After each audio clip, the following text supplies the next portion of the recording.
वो वैसा करना कि सीधा ही दिखे हैं। That can be dissolve maximum amount of solute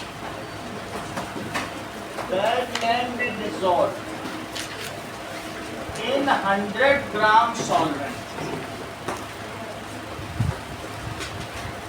at a given temperature. At a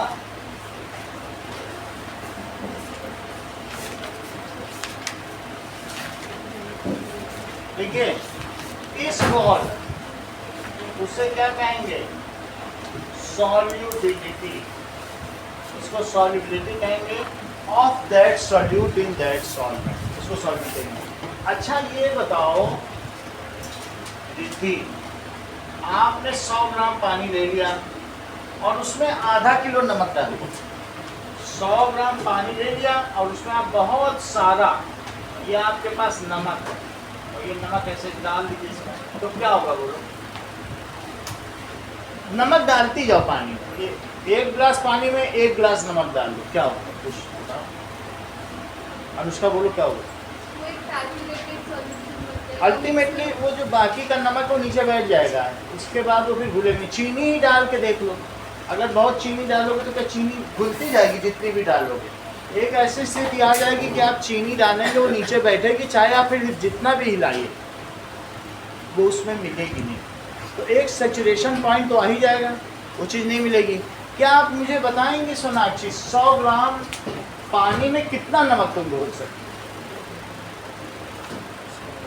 37 ग्राम। यह आपके एक्सरसाइज का क्वेश्चन जो प्रज्ञा कर रही है, क्वेश्चन दिया कि नहीं? तो 100 ग्राम में कितना घोला जा सकता है बताओ? तो अखंड इसी रूम टेम्परेचर पर कितना घोला जा सकता है बताइए? How much maximum common salt can be dissolved?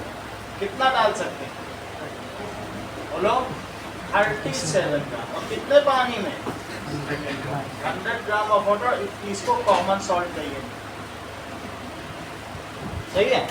एक और बात बताओ प्रियांशु, मान लीजिए तुमने जितना चीनी घोल सकते हो घोल लिया, अब तुम पानी को गर्म करने लग गए, तो क्या अब और चीनी घुलेगी? तुमने क्या ये देखा है कि जैसे जैसे पानी उबलने लगता है तो सॉल्युबिलिटी बढ़ती है, और यही प्रिंसिपल है चाशनी बनाने का। अल्टीमेटली और घुल जाती है। अगर पानी उबल रहा हो ना तो ज़्यादा चीनी घोल लेगा, और ठंडे पानी में मिलाओ तो चीनी घुलती है क्या? तो इसका क्या मतलब है? एज टेम्परेचर इंक्रीजेस तो क्या चीज़ इंक्रीज करती है? सही है। तो टेम्परेचर डिक्रीजेस तो क्या होगा? उस चीज़ को as temperature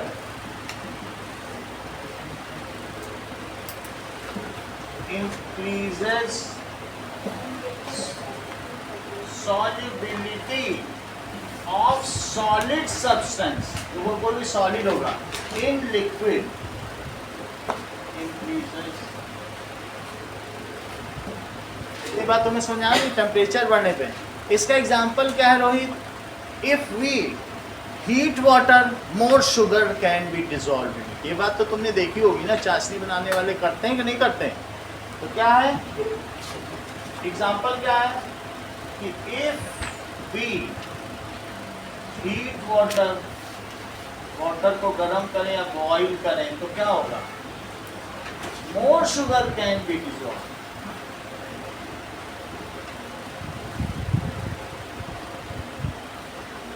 ये मैंने किसके बारे में बताया बोलो? Solubility of solid into liquid. और अब किसके बारे में बताना चाह रहा हूँ? Solubility of gas in liquid भी देखो। तो एक अभी मैंने तुमको क्या बताया कि सॉलिड इन लिक्विड, क्या बताया? एक इसमें एमसीक्यू आएगा और एक आएगा गैस।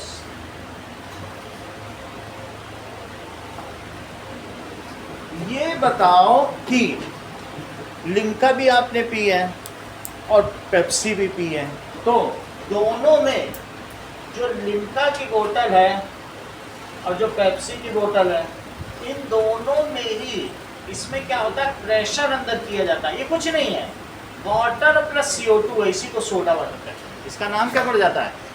आप भले ही चीनी और सब कुछ डालो, लेकिन जो फिजिंग का टेस्ट आता है ना, फिज आती है, वो CO2 की है। किसकी है?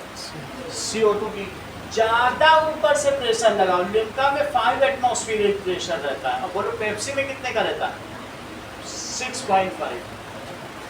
तो ये मुझे बताओ कि अगर ज्यादा इसमें प्रेशर डाला जाए तो क्या ज्यादा CO2 घुल जाएगी? तो इसमें ज्यादा CO2 घुल जाएगी। और तुमने कभी ऐसा देखा कि अगर ढक्कन खोल दो तो सब CO2 निकलने भी लगती है? ऐसा कभी बुलबुले उठते देखें? तो ये बताओ कि solubility of gas in liquid increases with pressure और डिक्रीजेस विद प्रेशर?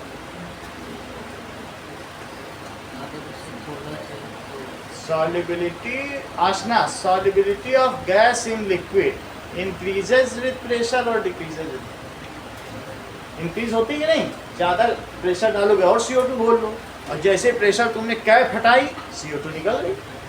तो solubility of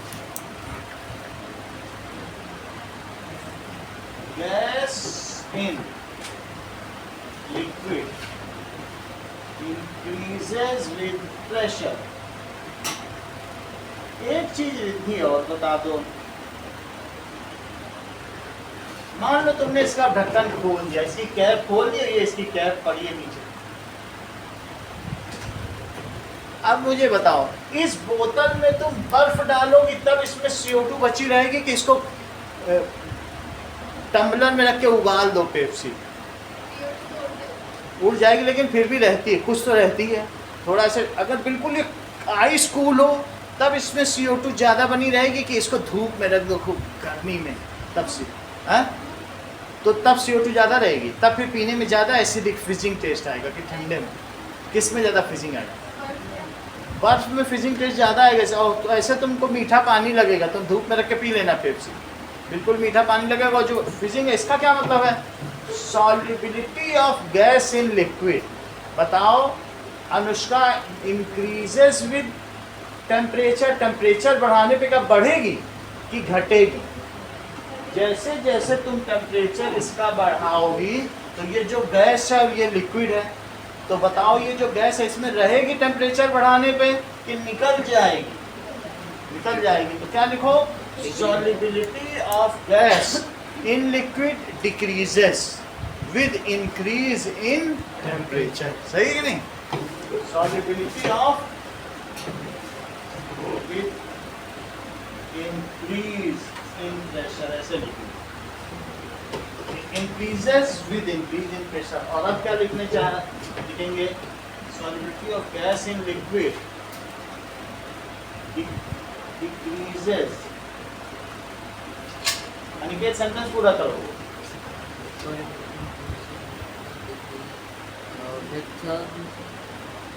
increase in temperature. सही है। With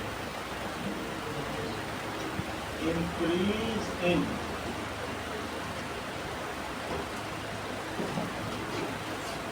ये बात हो गई। अगला देखिए, सैचुरेटेड सॉल्यूशन क्या होता है?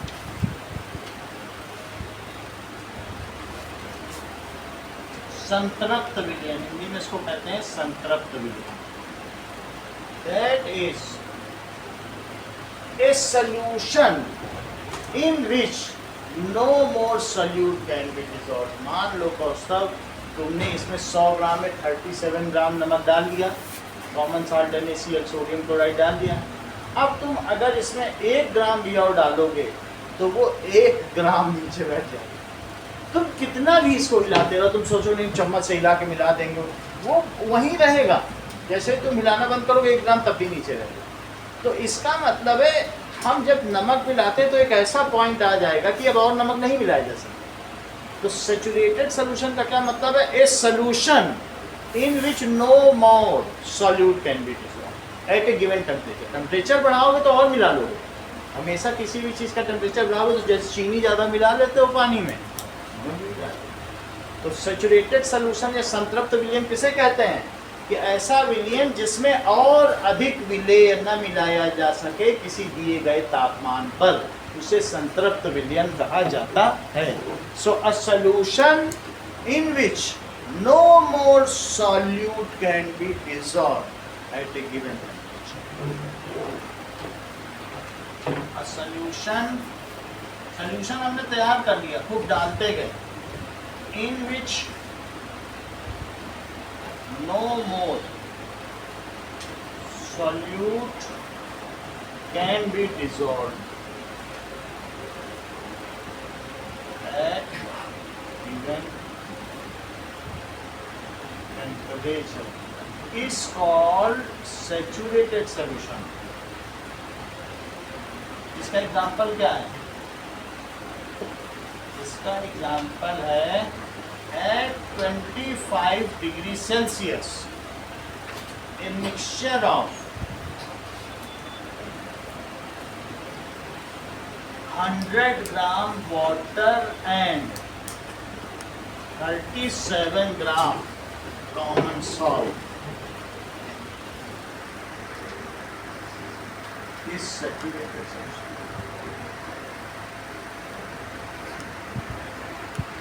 अब उसमें तुमने 1 ग्राम और नमक डाल दी, वो नीचे बैठ जाएगी, नहीं तो घर में करके देख लें।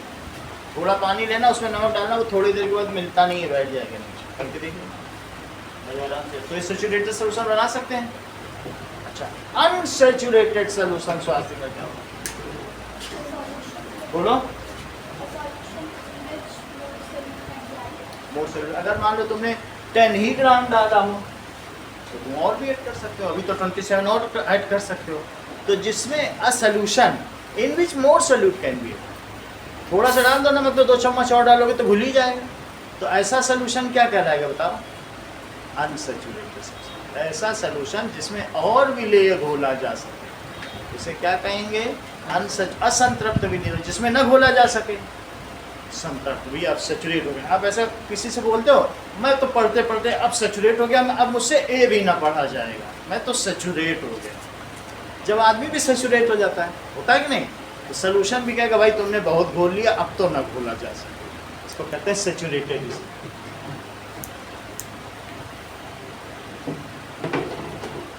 अगली चीज है unsaturated solution. So what is unsaturated solution? That is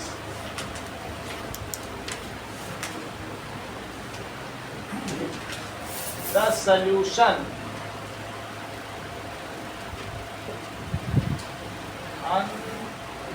unsaturated solution। अगर किसी में उसकी सॉल्युबिलिटी से कम डालोगे तो वो अनसैचुरेटेड सोल्यूशन हो जाएगा, और सॉल्युबिलिटी के बराबर या उससे ज़्यादा डालोगे तो क्या हो जाएगा? सैचुरेटेड। सॉल्युबिलिटी तो मैंने बता दी है कि यहाँ सॉल्युबिलिटी कितनी है, बोलो नमक की, बताइए सॉल्युबिलिटी, बताइए of common salt in water. Common salt in water कितनी है? इज 37 ग्राम पर 100 ग्राम। कितने डिग्री पर? जब भी तुम सॉल्युबिलिटी बताओगे तो कुछ टेम्परेचर पर बताओगे। यही तुम अनुष्का लास्ट क्लास में पूछ रही थी जब तुमसे तुमको क्वेश्चन दिया गया था, सर इसमें टेम्परेचर क्यों दिया है? सर आप इंटेस्ट क्वेश्चन करा रहे हैं, उसमें सैचुरेटेड सोल्यूशन भी दिया है, सॉल्युबिलिटी भी दिया, सर ऐसा क्यों किया था? उसका जवाब दिया गया था कि नहीं जब आप पिछले इसमें कर रहे थे? तो सैचुरेटेड क्वेश्चन का ही तो क्वेश्चन था। तो अब ये देखिए अनसैचुरेटेड सोल्यूशन, जैसा स्वास्थ्यिका ने बताया कि a solution in which more solute can be added yet dissolved at a given temperature. At a given, because is for a solution in which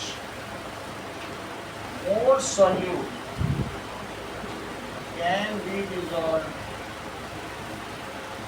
at a given temperature.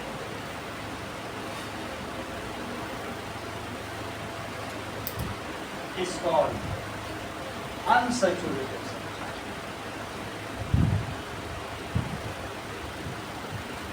इसका example क्या है? इसका example है कि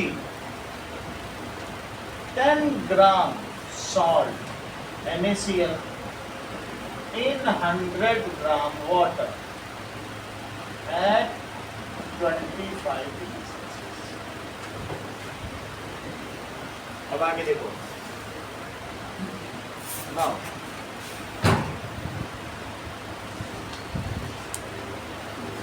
exercises में आइए,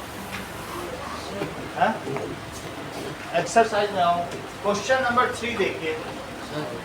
आपने मतलब सैचुरेटेड और अनसैचुरेटेड के लिए मैंने मतलब जो टेम्परेचर आपने बताया वो रूम टेम्परेचर ही आपने क्यों लिया मतलब? रूम टेम्परेचर है, तुम और भी ले सकते हो। अब क्वेश्चन नंबर 3 में दिया है, आगे बढ़ाया है टेम्परेचर, तो और बढ़ती गई सॉल्वेंसी। ये देखो प्रज्ञा का क्वेश्चन, क्वेश्चन नंबर 3 देखो एक्सरसाइज। हमने तो एक ऐसा लिया कि रूम टेम्परेचर पर कितनी है, अदरवाइज बढ़ाने पे बढ़ेगी। तो ये देखो इस क्वेश्चन में क्या इसकी सॉल्युबिलिटी रूम टेम्परेचर पर कितनी दी है, 36 दी, इसको 36 करो, 37 नहीं है।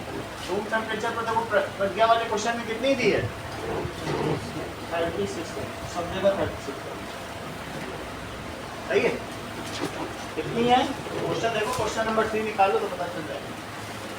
अब इसमें बताओ 25 डिग्री सेल्सियस कितना होता है, इसको 273 में ऐड करो तो क्या 298 पे कितनी दी है इसकी सॉल्युबिलिटी, चेक करो। 36 ही तो है यस सर। चलो नाउ एक्सरसाइज का क्वेश्चन नंबर 3 निकालिए।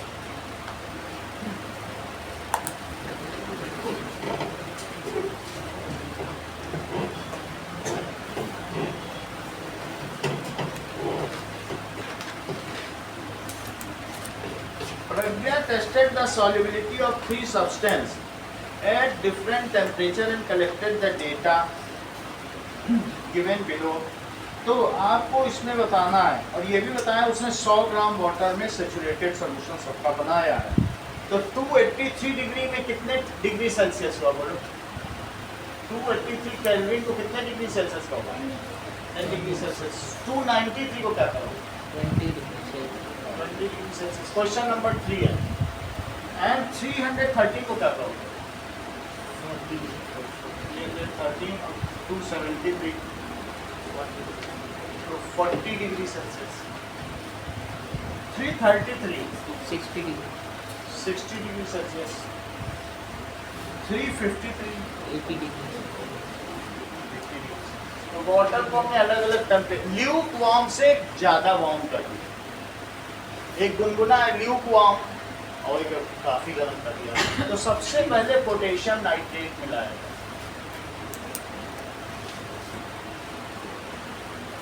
पोटेशियम नाइट्रेट KNO3 होता है। अगले चैप्टर में इसके फार्मूला सब कुछ बताया जाएगा, अभी आगे आने वाला है चैप्टर में। तो एटम्स एंड मॉलिक्यूल्स अभी तो सिर्फ ऐसे ही याद रखते हैं। KNO3 है, KNO3 बोलो 10 डिग्री पर कितना घुलता है 100 ग्राम पानी में, 21 ग्राम। ये इन ग्राम है, लेकिन और टेम्परेचर बढ़ाया जाए तो कितनी हो जाती है इसकी सॉल्युबिलिटी, और बढ़ाओ, बहुत तेजी से बढ़ रही है इसकी सॉल्युबिलिटी, और बढ़ाओ 106 ग्राम। और आप समझिए 167, 8 फोल्ड बढ़ गई।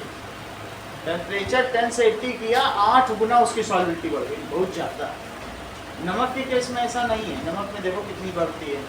नमक में तो शुरू में 3 में तो ज़्यादा बढ़ती ही नहीं है। सोडियम क्लोराइड NaCl, ये घर में खाया जाने वाला सॉल्ट है, देखो 36 ही रह रही है, 40 डिग्री तक तो उतनी ही रहेगी। अगर 60 तुम कर दोगे तो शायद 1 ग्राम और घुल जाए, कितने ग्राम। तो नमक की बहुत ज़्यादा सॉल्युबिलिटी इंक्रीज नहीं हो रही, रैपिड इंक्रीज नहीं। अगला देखो पोटेशियम क्लोराइड का, देखो पोटेशियम को K कहते हैं, तो उससे क्या नाम बनेगा, KCl। इसमें भी है इंक्रीज, लेकिन उतना नहीं है। 35 थोड़ा बढ़ाया तब भी 35, फिर 40, 46 और 54 थोड़ा सा बढ़ रहा है, लेकिन ये पोटेशियम नाइट्रेट का बहुत ज़्यादा। अब अमोनियम क्लोराइड देखो, अमोनियम क्लोराइड सब्लिमेट होता है। अगर तुम अमोनियम क्लोराइड वाइट पाउडर है रखोगे तो पहले चैप्टर में हमने बताया था कि गर्म करने से इसकी बिल्कुल गैस बन जाता है, लिक्विड फॉर्म में नहीं आता है, सीधा ही सॉलिड से किस में बदलता है। इसको नौसादर भी कहते हैं। ये सब पंसारी लोगों के प्रोविज़न स्टोर में मिलता है, जो नीचे प्रोविज़न स्टोर्स है ना, परचून की दुकानें, सब में मिलता है। तो ये क्या है, अमोनियम क्लोराइड। अमोनियम क्लोराइड का क्या है, NH4Cl। इसका फार्मूला क्या है, NH4Cl। इस इसका 24 ग्राम मिल सकता है 100 ग्राम का, लेकिन थोड़ा टेम्परेचर बढ़ाया तो 37 हो गया, फिर 41 हो गया, 55 हो गया और फिर 66। रोहित इसमें ये बताओ कि किस सॉल्ट की सॉल्युबिलिटी टेम्परेचर बढ़ाने से घट रही है? Solubility of which salt decreases with increasing temperature? अविश, अनवी, किसी की नहीं, सभी की बढ़ी रही, घट रही क्या? बढ़ी रही, कोई घटती तुम्हें दिख रही क्या? हाँ, ये है कि कोई जरा धीरे धीरे बढ़ रही है, कोई तेजी से बढ़ रही है, बढ़ तो सभी रही है, क्योंकि टेम्परेचर के बढ़ाने से सॉल्युबिलिटी हमेशा बढ़ती ही है। अब क्वेश्चन का आंसर नीचे दिए क्वेश्चन। ये बताइए what mass of potassium nitrate would be needed to produce a saturated solution of potassium nitrate. अगर 50 ग्राम पानी में और 313 केल्विन में तुम्हें सैचुरेटेड सॉल्यूशन बनाना चाहते हो तो तुमको कितना पोटेशियम नाइट्रेट चाहिए? फर्स्ट आंसर बोलो। 313 में तुम्हें पोटेशियम नाइट्रेट देना कितना होगा? 62। इसका आधा लेना पड़ेगा, क्योंकि 100 ग्राम में ये देखो, ठीक है, इन 100 ग्राम वाटर कितना चाहिए बोलो? वाटर KNO3 नीडेड कितना है बोलो? 62 needed is 62 gram at 313 kelvin, 62 gram है। तो बोलो इन 50 ग्राम में कितना चाहिए? KNO3 needed, it is equals to, so 62 by 100 into 50। पहले 100 का तो पहले फिर 1 का निकालो, 1 का निकालोगे तो 100 से डिवाइड कर दोगे कि नहीं, जैसे यूनिट फैक्टर मेथड है। और फिर 50 का निकालोगे 50 से मल्टीप्लाई, चाहे तो 1 का भी निकाल सकते हो, नहीं तो सीधा ही कर दो। 1 का निकालते हो तो 100 से डिवाइड करती हो कि नहीं करती हो? फिर 50 तो बोलो कितना हो जाएगा? 31 ग्राम। जस्ट ये एक वर्बल क्वेश्चन है कि 100 ग्राम में 62 ग्राम चाहिए तो 50 ग्राम में कितना चाहिए? आधा चाहिए। अगला देखिए, दिग्विजय ये बताओ कि Pragya makes a saturated solution of potassium chloride at 353 kelvin. 353 kelvin में पोटेशियम क्लोराइड का सैचुरेशन सॉल्यूशन बनाती है तो leaves the solution to cool at room temperature। ये मुझे बताओ कि अगर मान लीजिए तुमने चाशनी बनाई तो क्या बहुत चीनी घोल लोगे? चाशनी जब बनाते हो, कभी चाशनी बनी कढ़ाई में, तुम लोगों ने बाहर देखी होगी चाशनी बनी, चाशनी ठंडी भी हो जाती होगी। तो जब चाशनी ठंडी होती है तो रिद्धि क्या देखती है? करेक्ट, इन्होंने बोला कि इट इज रिक्रिस्टलाइजेशन। जो उसमें घुल गया था वो उस किनारे किनारे चाशनी फिर से चीनी बन जाती है, क्योंकि जब टेम्परेचर कम होने पे भी क्या उतनी ही सॉल्युबिलिटी रहेगी क्या? मान लो तुमने इतना घोल दिया, अभी ठंडा करने लग जाओ तो क्या वो सब घुला रहेगा क्या? वो तो फिर से क्रिस्टल बन जाएगा। तो if something is cooled, if saturated solution is cooled, तो क्या होने लगेगा बताइए? तभी तुमने कॉपर सल्फेट के क्रिस्टल बनाए हैं। तो जब ऐसा करने पर क्या होता है ना कि धीरे धीरे तुमको जो चाशनी होगी या कुछ होगी वो उसके चारों तरफ दिखाई पड़ने लगेगी और ऐसा क्रिस्टल बनने लगेगा। ये तो मैं बता रहा हूँ और किसी का क्रिस्टल है, लेकिन ऐसा चाशनी का भी तो क्रिस्टल बनने लगता होगा। चाशनी के क्रिस्टल देखेंगे नहीं, फिटकरी के क्रिस्टल या आप मिश्री के क्रिस्टल देख लो, बहुत सारा उसमें चीनी घोल दिया, फिर धीरे धीरे वो डिपॉजिट होने लगेगी तो मिश्री बन जाती है कि नहीं? ऐसे ही क्रिस्टल होते हैं मिश्री के। तो यही सब क्रिस्टल है। वो किसके क्रिस्टल होंगे? इसको कहते हैं रिक्रिस्टलाइजेशन। आप अभी कभी भी जलेबी खाने जाना तो देख लेना किनारे को क्रिस्टल बने हुए, उसी पर ये प्रश्न। तो बताइए कि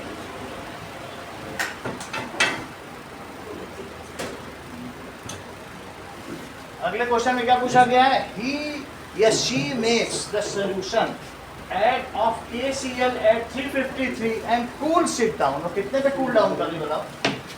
So it cools it down at room temperature 20 पे कर दे रही है।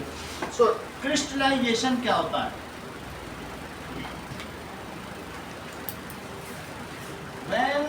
Saturated solution is saturated solution is cool down then, तब क्या होगा बताइए? सॉल्ट, जो सॉल्ट होगा डिजॉल्व सॉल्ट, तो सॉल्ट सेपरेट्स आउट हो जाएगा from solution and form crystal, और उसे क्या बना देगा? क्रिस्टल। इट इज कॉल्ड, इसे क्या कहेंगे? It is called crystallisation.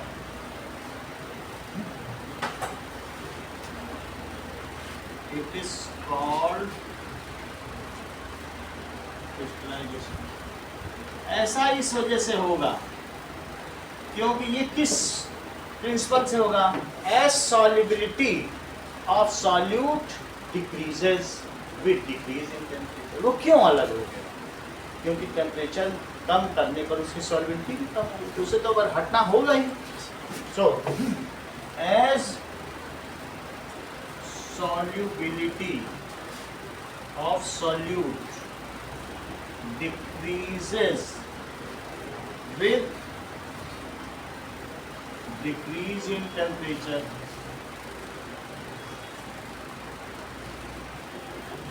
Temperature के घटाने पर, तापमान के घटाने पर किसी विलायक की विलेय में विलेयता घटती है। तो आगे देखो, तो अब क्वेश्चन आ गया, क्या क्वेश्चन है? What she will observe, इस क्या ऑब्जर्व करेगी? बस यही की ऑब्जर्व करेगी। She will observe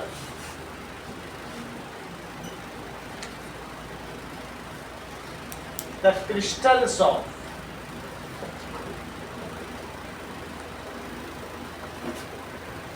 KCl form या potassium chloride form at the brim of beaker, brim लिख सकते हो या rim लिख सकते हो, उसके मुहाने पर। ऐसा क्यों होगा? क्रिस्टल क्यों देखेगी? उसका रीजन क्या? ये लिखा दिया, solubility. It is due to the reason that solubility of solute decreases with decreasing.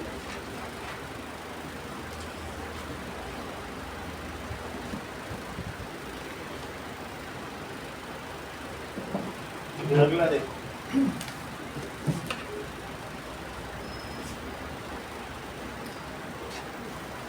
find the solubility of each salt. Which salt has the highest solubility at this temperature? So question number C. C का answer दो आदेश। ये मुझे बताओ कि 293 kelvin पर highest solubility किसकी है?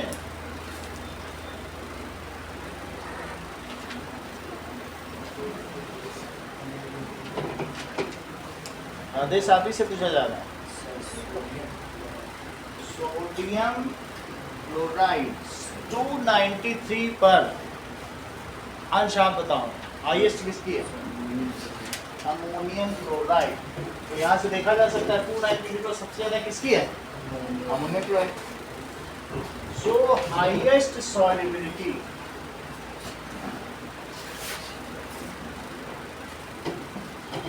at 293 Kelvin is of ammonium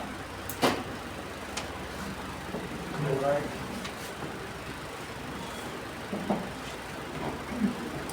What is the effect of change of temperature, Avish, on the solubility of salt?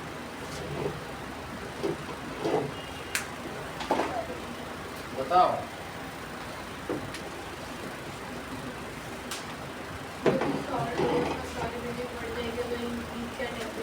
सही है। So solubility of salt increases with temperature. अगला क्वेश्चन देखिए, explain the following giving examples. Fourth question दिया गया है saturated solution, तो saturated solution को मैंने विद एग्जांपल आपको बता दिया है, वही लिख देना 36 ग्राम, 36 ग्राम लिखना, 37 नहीं, सही है रूम टेम्परेचर पर। अगला देखो, प्योर सब्सटेंस भी बता दिया है, कोलाइड का बता देते हैं।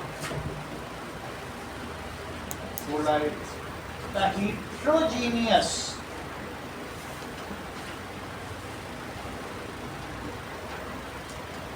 mixture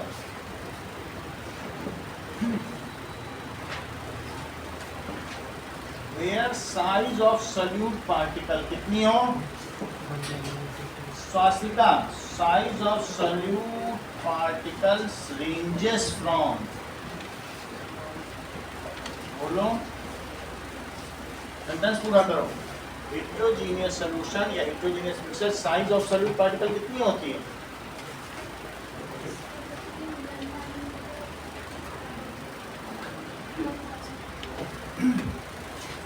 1 nanometer to 1000 nanometer।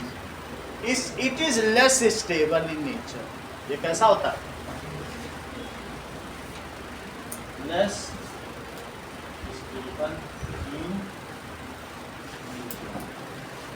sol, gel, foam, aerosol,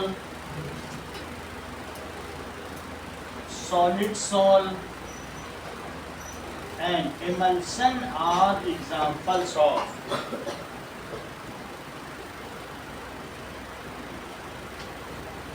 colloid। We use colloid in our day-to-day life। colloid को यूज करते हैं ज्यादा। अगला देखो, सस्पेंशन।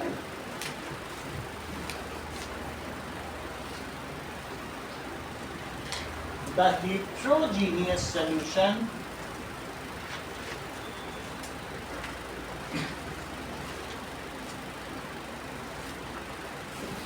where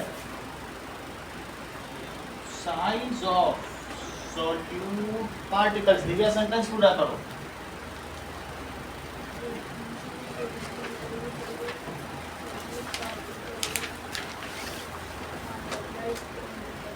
अच्छा बताया आपने, श्रेया आप भी बताओ। ठीक बताया, बोलो। सोनाक्षी, अच्छी बात। Aniket,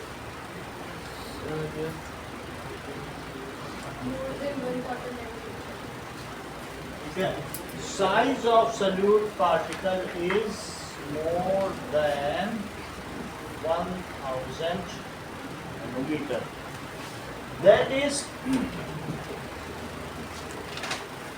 here the boundary of separation between जो components is can be seen with naked eye। ये visible है, सही है। तो boundary of separation in this boundary is not stable in nature। बिल्कुल सही है। Boundary of separation between its components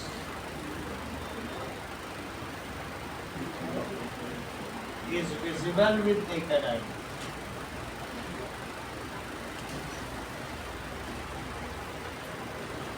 The not stable है, it is not stable in nature।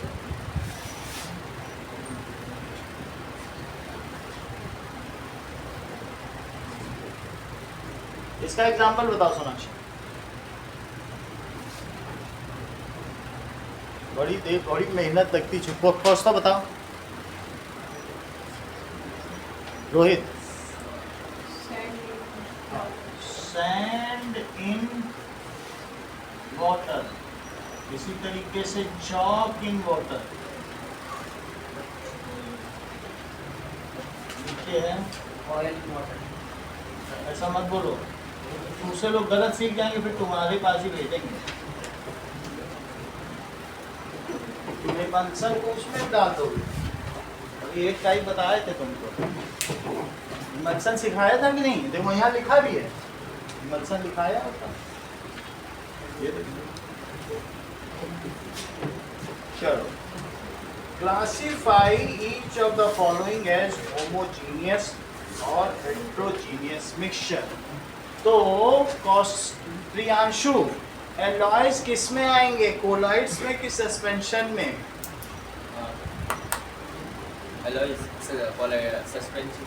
आप बताइए, मोजिद आप बता दीजिए, बहुत तेज निकले। उमेश आप बताओ। वो तो ठीक है, रोहित आप बताओ फिर किस में आएंगे? नवदीप,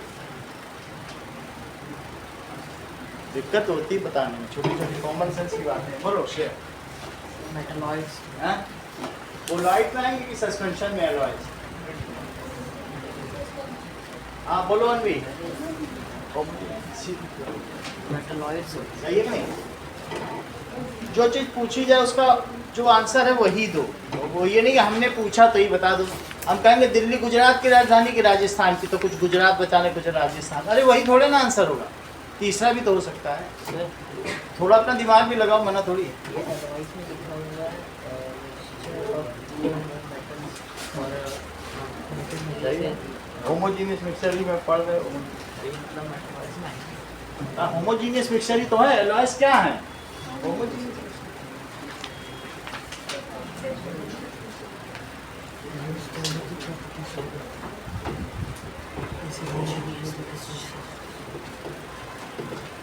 सब यही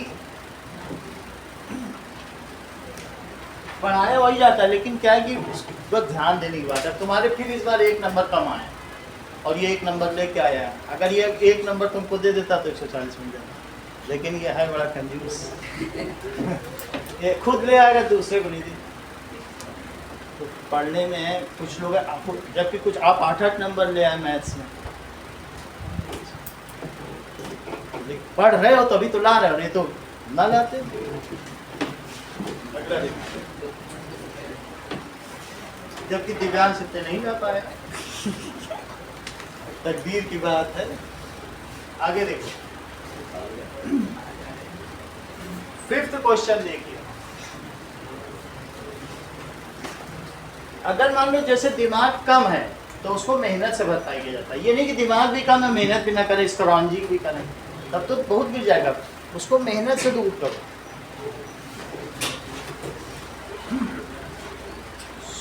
सोडा वाटर, इन सब में बताना है होमोजीनियस और हेट्रोजीनियस। रिद्धि बताइए, सोडा वाटर होमोजीनियस कौन से हैं और हेट्रोजीनियस कौन से हैं?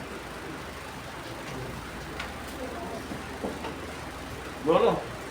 सर होमोजीनियस सोडा वाटर है, एयर है, फिल्टर टी, सोडा वाटर और क्या बता रही हो? एयर, एयर भी होमोजीनियस है।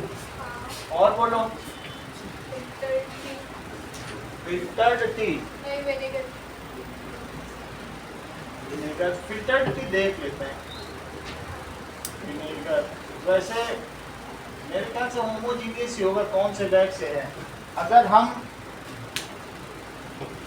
जो बैग आता है ना, टी बैग, तब तो वो होमोजीनियस होगी, लेकिन वैसे फिल्टर करोगे तब भी उसमें पार्टिकल रह जाते हैं, मालूम है? चाहे तुम छान लो और फिर कप में धीरे धीरे नीचे पार्टिकल बैठते हैं चाय के। तो अभी हम इसमें चेक करके बताएंगे कि किसमें रखा है। हाँ, फिल्टर्ड टी इज होमोजीनियस और हेट्रोजीनियस।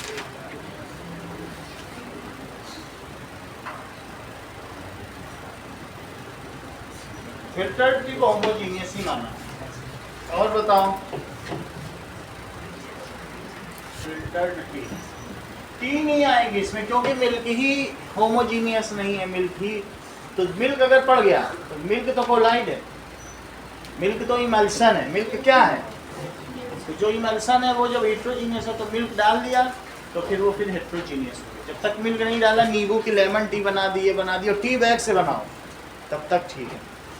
आप उसको स्ट्रेनर से मत छानो, स्ट्रेनर से तो बहुत कुछ नीचे आ जाएगा। अगली चीज देखो, हेट्रोजीनियस बताओ भी ना। बोलो। वुड और सॉइल। वुड है और क्या है? सॉइल। सॉइल। वाटर वाटर भी है, वाटर कहाँ है? अरे वो सोडा वाटर तो सोडा वाटर ऊपर है, सोडा वाटर कुछ नहीं है, H2O प्लस CO2 ये इसी में है।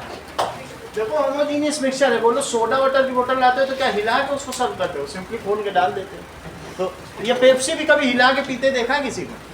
हम लोग तो कभी ऐसे ही पी लेते हैं खोल के। तो ये सोडा वाटर है या एरेटेड ड्रिंक्स है या कार्बोनेटेड ड्रिंक्स है, इसके कई नाम है। सोडा वाटर में कुछ नहीं पड़ता है, लेकिन उसमें कुछ डाल दो तो कार्बोनेटेड ड्रिंक्स कहते हैं या सॉफ्ट ड्रिंक्स कहते हैं। पेप्सी को कार्बोनेटेड ड्रिंक्स। अगर मान लीजिए H2O है और प्लस CO2 तो ये मिल के कार्बोनिक एसिड बना देते हैं। क्या बना देते हैं? इसी का आपको टेस्ट आता है इसीलिए। अगला देखो, 7th question Anushka. 6th question, how would you confirm, 6th question देखो, how would you confirm that colourless liquid given to you is a pure water. मान लीजिए आपको एक राउंड बॉटम फ्लास्क में एक लिक्विड दे दिया गया है और वो कलरलेस है, तो तुम्हें प्योर वाटर पता करना है।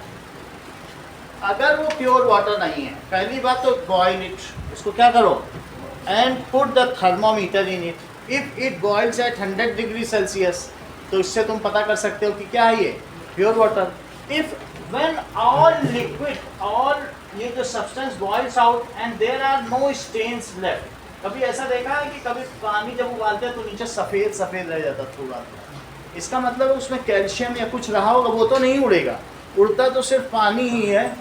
So if it leaves some stains in the vessel that means that was not a pure water. उसका एक सैंपल लो, take the sample of something, ठीक है, वाटर। और क्या करो, क्या करेंगे, take the sample of liquid, जो आपको लिक्विड मिला है और इसमें ले लो, ऐसे किसी भी बर्तन में मत लो, राउंड बॉटम फ्लास्क में इसमें लो। तो इसमें क्या होगा, जब तुम गर्म करोगे तो अल्टीमेटली ऐसा फ्लास्क ले लेना, राउंड बॉटम फ्लास्क, और इसमें गर्म कर लो, ये बिल्कुल साफ कर लो नीचे, ठीक है। और फिर इसके बाद जब इसमें गर्म करोगे तो क्या होगा बताइए, इसमें कर लो, नहीं तो आप इसमें कर लो, राउंड बॉटम फ्लास्क छोटे भी हैं तो आप उसको उसमें करके कर लीजिए। ये देखो ऐसा, this is round bottom flask, इसमें कर लो, राउंड बॉटम फ्लास्क में, और इसमें रख के कर लीजिए, इसके ऊपर, तो इसमें रखिए और इससे इसको क्या करिए, ग्रिप करा लीजिए, तो इससे ग्रिप हो जाएगा, इसको आगे पीछे किया जा सकता है। तो इसमें रख के ग्रिप करा लीजिए और फिर इसमें नीचे जलाते रहिए ग्रिप करके। ये टेस्ट ट्यूब होल्डर है, तो फिर क्या होगा ना, प्योर होगा तो वो 100 डिग्री पर। अगर ये प्योर होगा तो क्या होगा, राउंड बॉटम फ्लास्क में इसको उबलने दो, तो उसमें क्या होगा कि आपको कहीं कहीं भी थोड़ा थोड़ा भी रहेगा तो दिख जाएगा सफ़ेद सफ़ेद। बीकर में उतना पता नहीं चलता है, इसमें स्टेन्स क्लियरली विजिबल होते हैं। बीकर में भी किया जा सकता है, लेकिन बीकर में उतना पता नहीं चलेगा, पता तो चल सकता है थोड़ा बहुत, लेकिन उसमें ज़्यादा क्लियर है, ठीक है। तो राउंड बॉटम फ्लास्क लीजिए, अलग अलग है, ये बीकर हो गया, ये कोनिकल फ्लास्क है, इसी में भी कर सकते हैं राउंड बॉटम रिफ्लेवर। और फिर क्या करो, राउंड बॉटम फ्लास्क लो और उसको किसमें लगा दीजिए, टेस्ट ट्यूब होल्डर स्टैंड में लगा दो। और उसके बाद ठीक है, एक ट्राइपॉड स्टैंड लो, ये ट्राइपॉड स्टैंड हो गया, ट्राइपॉड स्टैंड के ऊपर क्या रख दीजिए, सीधा भी मत रखो, उसके ऊपर क्या रखो, फिर उसके ऊपर राउंड बॉटम फ्लास्क रखिए।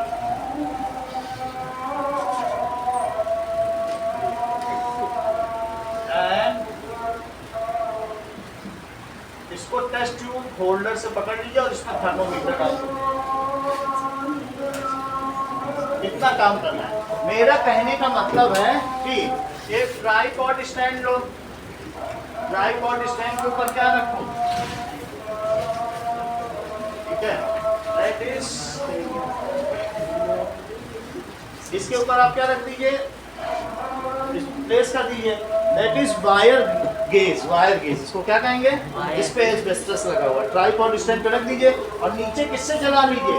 आप चाहें तो स्पिरिट लैंप भी ले सकते हैं, नीचे स्पिरिट लैंप से जला लीजिए, इसमें स्पिरिट पड़ी होती है। और नहीं तो किससे कर सकते हैं बोलो? तुमने बताया था उस दिन, बुनसन बर्नर, क्या बोला था? बहुत अच्छा, तो इससे भी कर सकते हो, जला लिया उसको रख के। और नहीं तो जैसा मोरजीत कहते हैं,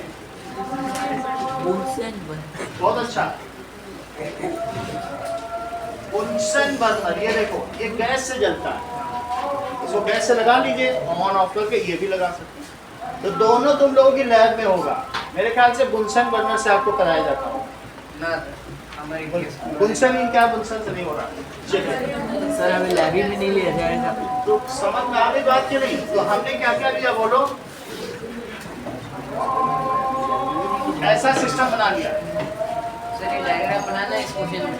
देखो बता रहे हैं इसलिए क्योंकि ये काम आएगा, अभी आपके में केस बेस्ड क्वेश्चन आते हैं तो पहले से पता रहेगा तो आप सब कर लोगे। तो हमने क्या क्या लिया बताओ? Test tube holder, this is wire gauze, this is tripod stand. Note कर रहे हो ना तुम? इधर उधर देखो कैसे दोनों काम कर ले रहे हैं।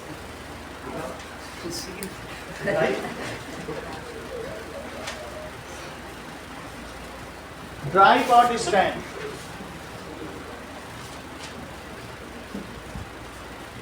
this is round bottom flask,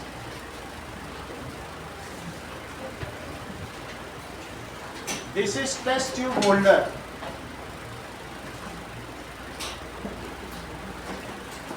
ये सारी चीजें। और ये क्या है? Thermometer. Thermometer. So take the sample of liquid in flask and boil it। अब यहाँ पर नीचे एक स्प्लिट लैंप रख लो और उस स्प्लिट लैंप से इसमें बॉईल करिए।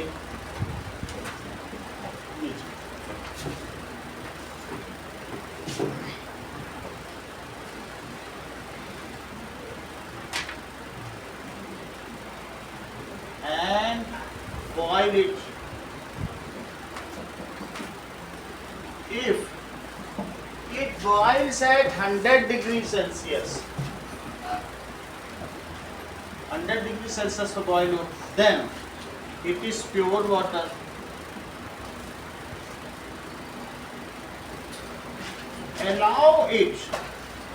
Allow it to get converted into gaseous form. इसको करने दो, छोड़ दो. Now leave it and allow it to get converted into gaseous form. Leave it and allow it to vaporize. ज़्यादा ही थोड़ा रह जाए तो फिर से बंद कर दो, फिर अपने आप उड़ जाएगा। क्योंकि बिल्कुल अगर ऐसा होगा, आपका सिर्फ ग्लास फ्लेम के संपर्क में आएगा तो ग्लास टूट जाएगा। या फिर आपके पास बोरोसिल का ग्लास होना चाहिए। बोरोसिलिकेट फुल नाम है और बाजार में बोरोसिल कंपनी के नाम से बिकता है, तो अच्छा वो महंगा ग्लास है। अदरवाइज सिंपली कांच को इसके संपर्क में रखोगे तो टूट जाएगा, ठीक है नहीं? अलाउ इट टू वेपराइज, मैं ये नहीं कह रहा हूँ अलाउ इट टू बॉयल, ऐसे छोड़ दो, अपने आप ही 1-2 घंटे में उड़ी जाएगा जो बचा हुआ पानी है। Allow it to vaporise. If it does not leave behind the white stains in round bottom flask, अगर राउंड बॉटम फ्लास्क वैसे ही चमकता हुआ दिखे जैसा कि तुम एसी का ये पानी उबालते हो तब चमकता है, तो समझ लेना ये डिस्टिल्ड वाटर है, अदरवाइज मान लेना ये मिनरल वाटर है या कुछ और। प्योर वाटर का मतलब उसमें कोई सॉल्ट ना हो। क्या जो पानी हम लोग पीते हैं बिस्लेरी का वो प्योर वाटर है? वो मिनरल वाटर। प्योर वाटर में तो कोई टेस्ट ही नहीं होता, वो हम लोग के लिए हेल्दियर नहीं है। तो क्या होगा? वेपराइज करने दो। If it does not leave behind,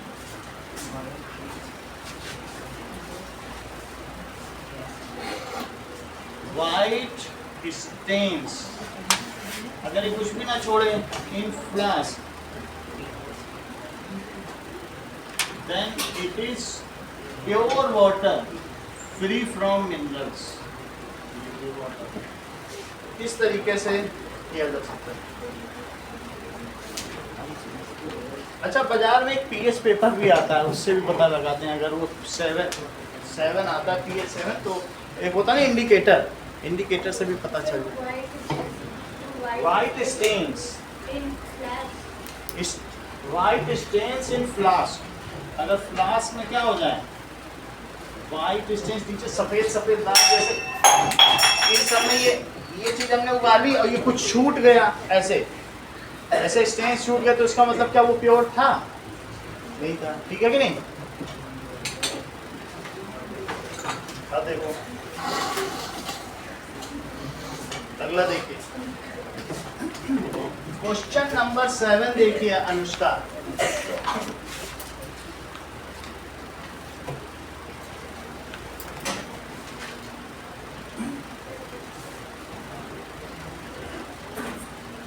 Which of the following material fall in the category of pure substance? तो इसमें प्योर सब्सटेंस कौन कौन से हैं और इनप्योर का मतलब है दूसरे कौन से होंगे? प्योर सब्सटेंस ही बताइए, बताइए बोलो।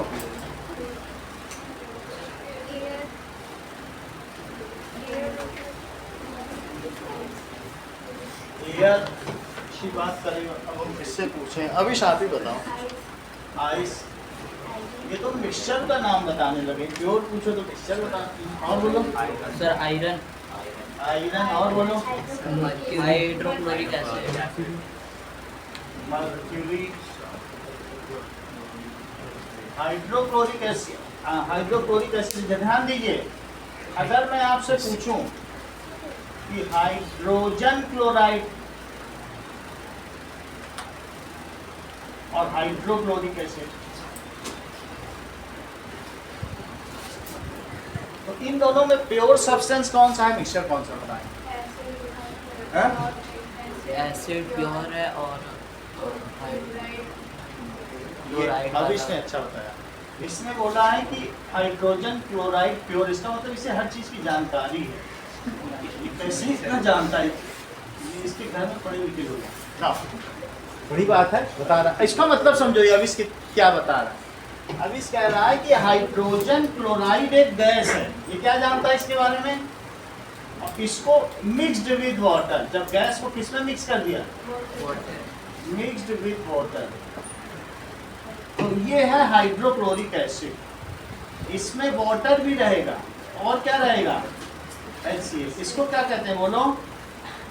Hydrochloric acid. तो इसलिए अब इसने इसे क्या कहा, ये क्या है? एसिड कब होता है? जब पानी के संपर्क में कोई चीज पड़ेगी तो ये H+ में बदल जाएगा, H+ ही एसिड, और Cl-, ये टूट जाएगा। किसमें टूट जाएगा? अगर मान लो हाइड्रोजन क्लोराइड है तो ये हवा में उड़ने वाली गैस है, ये हवा में उड़ेगी किस फॉर्म में बोलो? ये पूरी गैस है HCl। तो बोलो इसमें एक तरीके के पार्टिकल है, किसमें? सिंगल टाइप के पार्टिकल किसमें?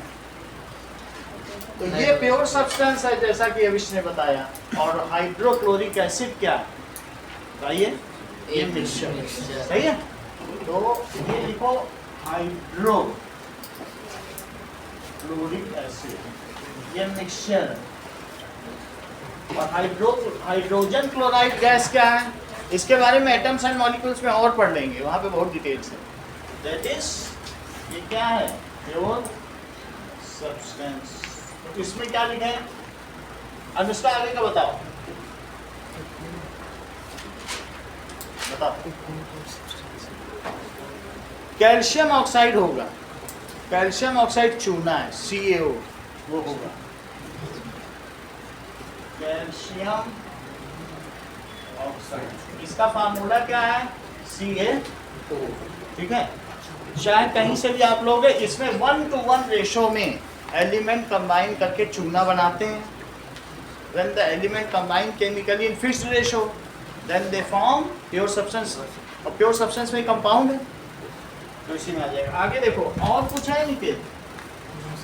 कि बस यही चार है? यही चार। मर्करी हो गया, कैल्शियम ये हो गया। मिल्क दिव्या, मिल्क को प्योर सब्सटेंस में रखो, अगर बिल्कुल अच्छी गाय का दूध है, प्योर। बोलो ये मैं बता रहा हूँ, बहुत महंगी गाय का दूध है।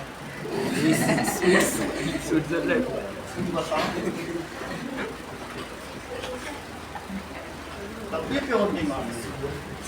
चलो identify the solutions among the following mixture. Divya 8 question का आंसर दीजिए, इसमें सॉल्यूशन का पता लगाइए। Identify the solution. पहले बात तुम बताओ, सॉल्यूशन से तुम समझती क्या हो? तब तो उत्तर दे। सॉल्यूट और सॉल्वेंट मिले तो सॉल्यूशन बनता है, सही है? सॉल्यूट और सॉल्वेंट मिल जाए तो सॉल्यूशन बनता है। तो ये मुझे बताओ स्वास्तिका कि मान लीजिए अगर डिटॉल और वाटर मिले तो क्या सॉल्यूशन बनेगा? सोप और वाटर मिले तो ये ऐसा क्यों कह रही हैं? ये बहुत बड़ी बात बोल रही हैं, बहुत टेक्निकल। क्योंकि ये स्वासिका कह रही सर सोप और वाटर तो डिस्पर्स फेज और डिस्पर्स मीडियम है, उससे कहाँ सोल्यूशन? बहुत बड़ी बात है इनकी। इन्होंने कहा कोलाइड में कहाँ सोल्यूशन बन जाएगा सर? डिस्पर्स्ड फेज जब, और इन्होंने भी यही बोल दिया कि सॉल्यूट और सॉल्वेंट मिलने से सोल्यूशन बनता है। तो यहाँ जो सोल्यूशन की बात हो रही है ट्रू सोल्यूशन की बात, न सस्पेंशन सोल्यूशन है न कोलाइड सोल्यूशन है। सोल्यूशन तो वो है जो सॉल्यूट और सॉल्वेंट के मिलने से बना। बोलो बात सही कि नहीं? ये बहुत अच्छी बात आपने कही। तो अब दिव्या इसके बारे में बताने जा रही हैं। आइडेंटिफाई द सोल्यूशन, बताइए। बोलो सी वाटर, और बोलो,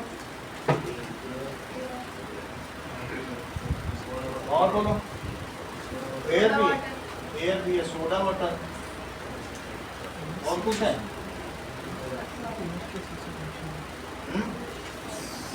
सॉइल क्या है, हेट्रोजीनियस है कि होमोजीनियस? बोलो। तो हेट्रोजीनियस में कहाँ सोल्यूशन होता है? तो मिक्सचर तो ये भी है सर। तो इधर उधर की बात सर एयर कैसे सॉल्यूशन होगा? एयर O2 और N2 का सोल्यूशन, सही है? सोल्यूशन 9 तरीके के होते हैं, गैस इन गैस और liquid in gas, solid in gas. जैसे होता नहीं कोलाइड में, ऐसे 9 टाइप्स के। गैस भी सोल्यूशन है, okay? All are solution, true solution. जब सोल्यूशन की बात हो तो true solution, solution, true solution, homogeneous mixture सब एक ही है। सोल्यूशन बात की जाए तो तुम्हें क्या समझना चाहिए? True solution. और ट्रू सोल्यूशन बोलो चाहे homogeneous, true solution.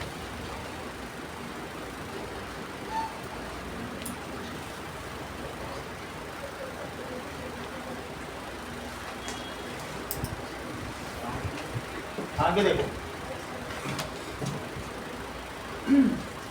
That is question number 9 देखो। Which of the following show Tyndall effect? Arish, इनमें से बताओ कौन सा टिंडाल इफेक्ट शो करेगा? हाँ? मिल्क करेगा, और बताओ। स्टार्च का मतलब है चावल की माड़।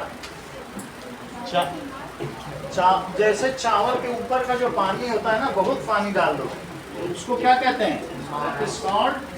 Starch solution. यह रिवाइव कभी देखा है? ये स्टार्च सोल्यूशन है। ये देखो, स्टार्च से हमने तो आयोडीन से आपको करके नहीं दिखाया प्रैक्टिकल।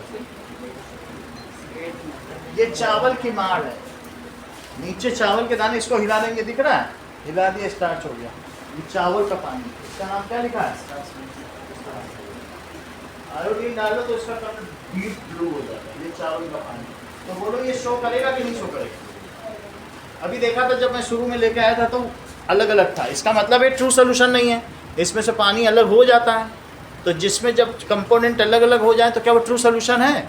जब ये स्टेबल ही नहीं है तो ये हेट्रोजीनियस हुआ। तो स्टार्च सोल्यूशन में अगर हम लाइट डालेंगे तो क्या होगा? टिंडाल इफेक्ट शो करेगा, ठीक है? टिंडाल इफेक्ट तो मैंने आपको करके दिखाया होगा ना, ठीक है? तो इसके आंसर बताइए, कौन कौन सा लिखेंगे? आदिश 9th आंसर दो। Milk and starch solution. Now, Mohammed, 10th question देखो, इसमें से आपको एलिमेंट बताने कौन कौन से, कंपाउंड बताने हैं और इसमें मिक्सचर भी बताना है। एलिमेंट बताओ पहले। सर सोडियम,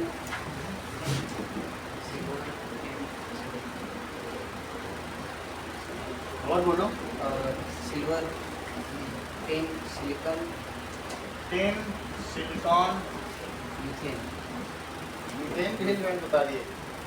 मीथेन का फार्मूला नहीं पता क्या?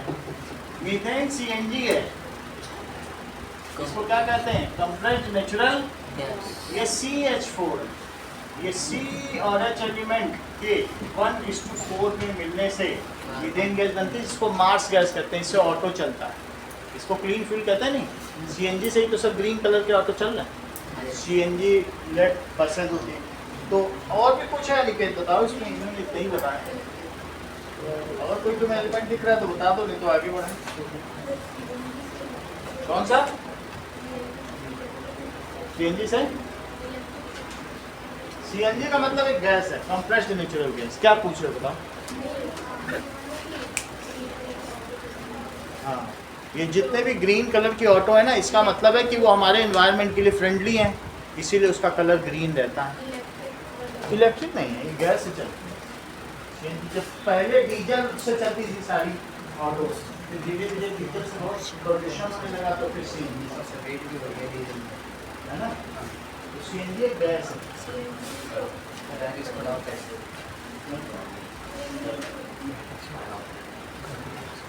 सीएनजी से कुछ भी नहीं निकलता, CO2 निकलती है बस। अगर मान लो CH4 को चलाओ, देखो ये CH4 गैस है, इसमें ऑक्सीजन लगाओ तो C किस में बदल जाएगा? CO2 में। और H किस में बदल जाएगा? बोलो कहाँ पोल्यूशन है? इसलिए बाकी और में तो नाइट्रोजन और सल्फर होती है, बहुत पोल्यूट करती है पेट्रोल में। सारी गाड़ियों तो वो CO2 तो निकलती है ना, वो तो सीएनजी की अब कार भी चलने लगी। ये क्लीनर फ्यूल है, सबसे क्लीनर फ्यूल है। ये गैस है, ये कंप्रेस्ड नेचुरल गैस है। बस समझ में आ गई बात? CH4 है, CH4 से बनता है। मीथेन गैस है। चलो अब हाँ क्या, अब आगे पूछते हैं। अनवी बताओ, कंपाउंड बताओ। कोल नहीं होगा, कोल में बहुत कुछ होता है। ये देखो, ये कोल है, कोल में नाइट्रोजन और सल्फर की अशुद्धियां होती हैं, तो कोल नहीं हो सकता। कोल एक मिक्सचर है। कोक की बात करें, अगर कोक की बात करें तब हो सकता है। कोक तो तुमने देखोगे ना, प्योर फॉर्म है। Pure form. ये बताओ, अनवी बताओ कंपाउंड। कैल्शियम कार्बोनेट, बात नहीं करिए। कार्बोनेट, कैल्शियम कार्बोनेट का क्या फार्मूला है? Carbon dioxide. और बोलो, और कुछ है? हाँ? तेजी से बोलो थोड़ा। और क्या बोल रहे? और नहीं? अच्छा ठीक बात है। श्रेया, मिक्सचर बताओ। सर मीथेन नहीं होगा। मीथेन भी तो, मीथेन नहीं बताया। मीथेन नहीं बोला तुमने, बोलो। ब्लड। और बोलिए। और एयर। और कोल। और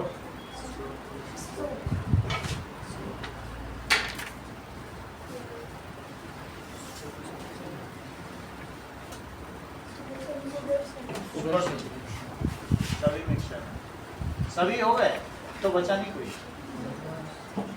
उसको बचा नहीं ना। मीथेन, सोप, एयर, कोल, सिलिकॉन, टिन। ठीक है। नाउ अब आगे की बात करते हैं। That which is a chemical change and which is a physical change. कुछ और चीजें देखें तो अब हम लोग देखेंगे कि फिजिकल चेंज क्या होता है। उसके लिए पहले हम लोग एक और चीज देखेंगे, फिजिकल प्रॉपर्टीज क्या होती हैं। Physical properties are those properties which can be determined, जिनका पता लगाया जा सके विदाउट चेंजिंग द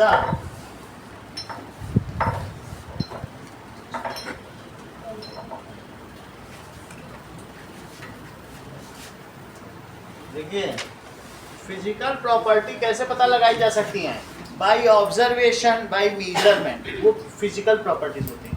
जैसे किसी चीज़ का डेंसिटी निकाल लिया, वॉल्यूम निकाल लिया, बॉइलिंग पॉइंट, मेल्टिंग पॉइंट, ये सिर्फ आप देख के पता लगा सकते हो। Colour, hardness. हाँ, विदाउट चेंजिंग द मटेरियल, जो सब्सटेंस है उसको हमें परमानेंटली चेंज नहीं करना है, सिर्फ उसको देख के अगर आप पता लगा सको तो उसको क्या कहते हैं? Physical properties. The properties which can be determined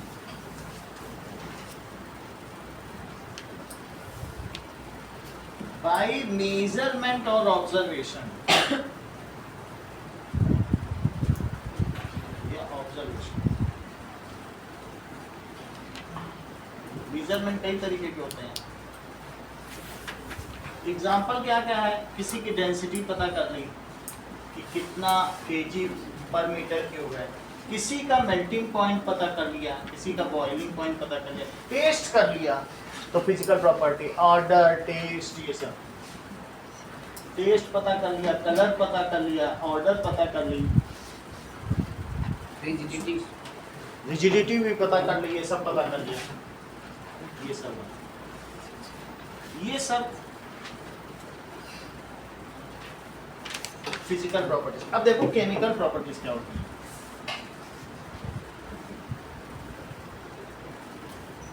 The properties which only can be determined after chemical change। जैसे पेपर है, तुम ये पता लगाना चाहते हो कि ऑक्सीडाइज होता है कि नहीं, तो उसको जला के देखो।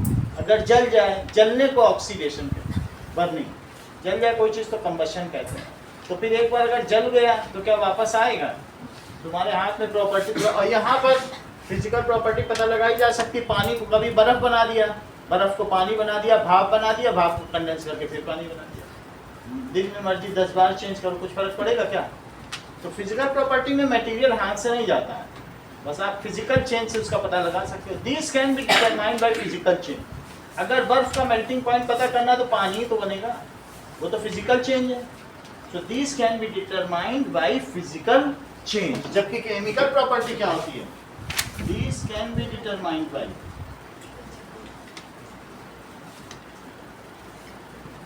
Physical change. और फिजिकल चेंजेस कैसे होते हैं अनवी? बोलो।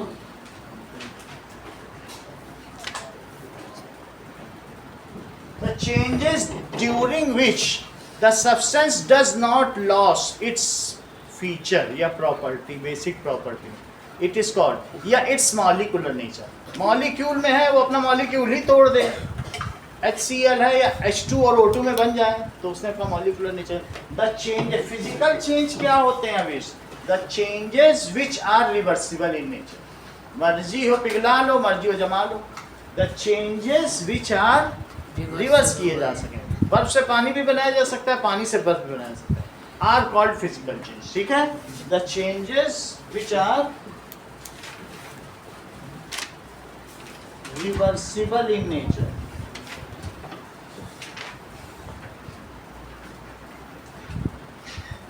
सर ऐसे तो अगर कोई मतलब जैसे आइस है, आइस को हीट किया तो क्या हुआ? वाटर बन गया। और वाटर को अगर कूल कर दो तो क्या हुआ? आइस हो गया। तो ये हो गया। वे परिवर्तन जो उत्क्रमणीय होते हैं उनको भौतिक परिवर्तन कहा जाता है, और जो अनुत्क्रमणीय हो उन्हें रासायनिक परिवर्तन कहा जाता है। What does it mean by chemical change? जैसे पेपर का ऑक्सीडेशन, जलाना, जल तो जाएगा लेकिन फिर हाथ आएगा क्या तुम्हारे पेपर? वैसी चीज। तो हमें लगेगा यस पेपर कम्बस्टिबल, हाथ जल जाता है। changes which are not reversible। Yes, the changes which are irreversible या not reversible, उन्हें क्या कहेंगे?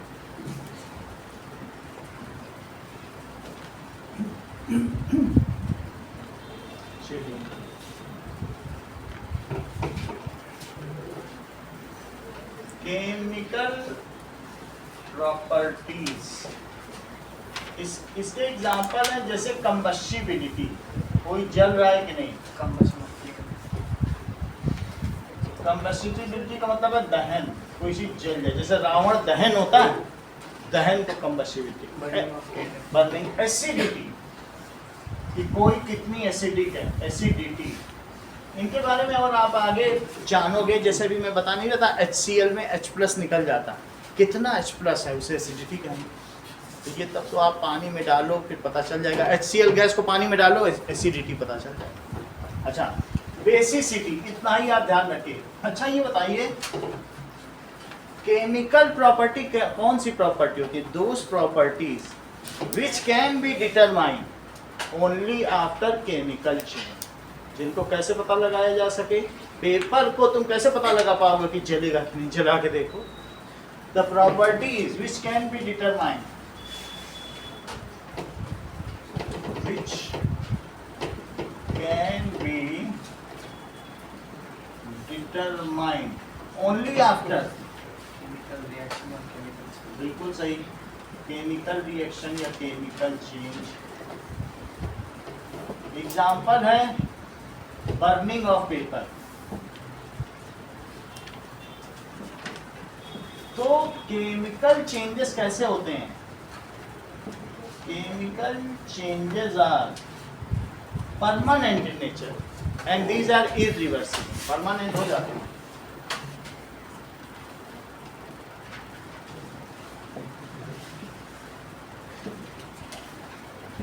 These are followed by chemical reaction। अचानक आप उसमें परिवर्तन होता हुआ देखोगे कि रिएक्शन होगी, केमिकल रिएक्शन, कलर चेंज हो जाएगा तो कहीं गैस निकलेगी। These are irreversible in nature।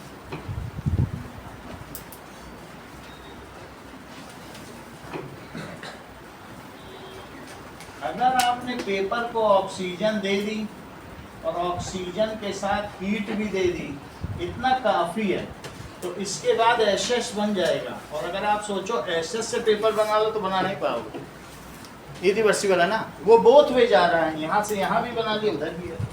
Cool किया तो आइस, हीट किया तो वाटर, लेकिन इससे बना पाओगे क्या? Ashes can not be converted into paper. तो ये केमिकल चेंज हो गया। अब इस पर एक क्वेश्चन है आपकी बुक में, इन टेक्स्ट क्वेश्चन देखो।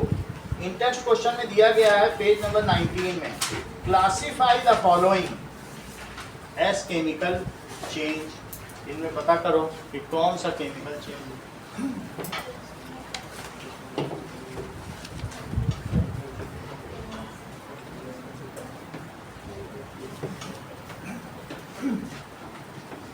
नाउ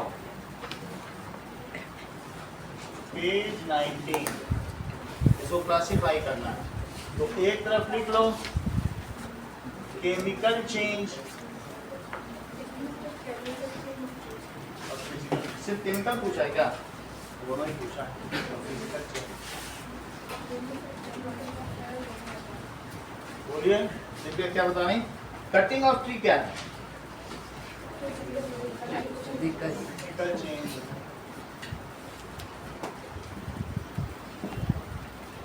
मेल्टिंग बटर,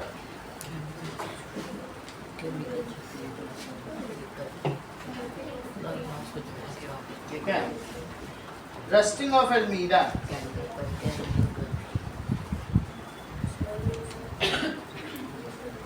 तो कौन सा है रस्टिंग ऑफ अलमीरा। एल्मीरा?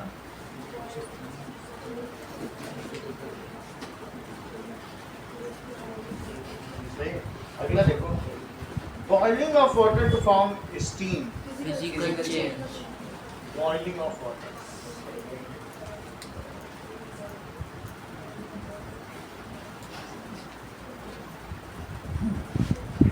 एंड एक दिया गया है passing electric current, electrolysis of water. वो कौन सा? वाटर में अगर इलेक्ट्रिसिटी पास करो तो क्या होगा बताओ? हाइड्रोजन। अल्टीमेटली ऐसे दो पिन लगा के इसमें इलेक्ट्रिसिटी लगाओ तो एक तरफ H2 बन जाएगा वाटर से, और एक तरफ क्या बन जाएगा? इसमें बबल्स आने लगते हैं, और दूसरी तरफ क्या बन जाएगा? That is O2। तो अगर सेल लगा के किया जाए, ठीक है, तो that is electrolysis of water. तो वो किसमें क्या कहलाएगा? Chemical change. Electrolysis of water, या फिर passing electricity in water to convert it into H2 and O2। अगला देखिए, dissolving common salt in water, physical physical dissolving common salt. ऐसा कौन सा चेंज है जो फिजिकल एंड केमिकल बोथ है? बर्निंग ऑफ कैंडल, क्योंकि उससे ऑक्सीडेशन भी हो रहा है, कुछ मेल्ट भी हो रही है, तो दोनों में आएगा बर्निंग ऑफ कैंडल। अच्छा, एक और भी दिया है, making a fruit salad with raw fruits. वो क्या है? फिजिकल नहीं होना चाहिए। सर उसके आगे भी दिया हुआ है हाँ? And burning of paper and ठीक है, तो fruit salad, making fruit salad.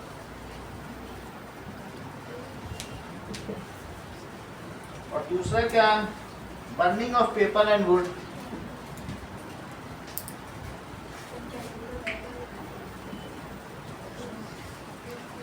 Try segregating the things. ठीक है, अब देखो कुछ चीजें आपको करनी है कि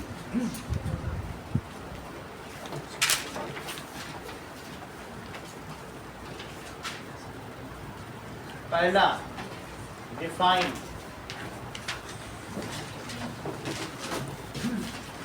solubility,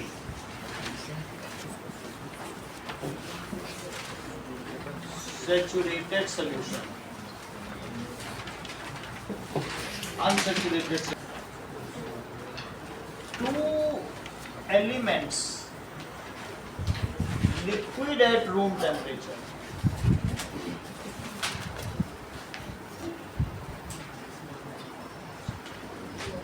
Two elements liquid at palm temperature.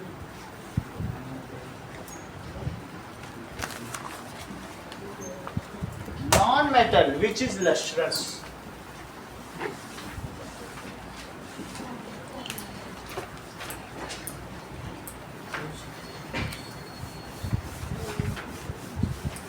Non-metal which is conductor.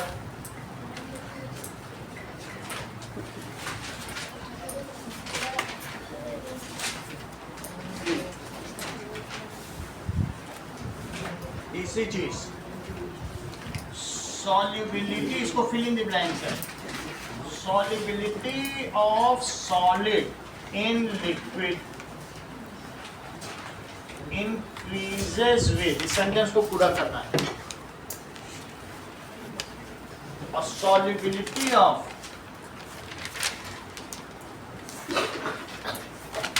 gas in liquid, ठीक है, increases with in pressure और increases with in temperature।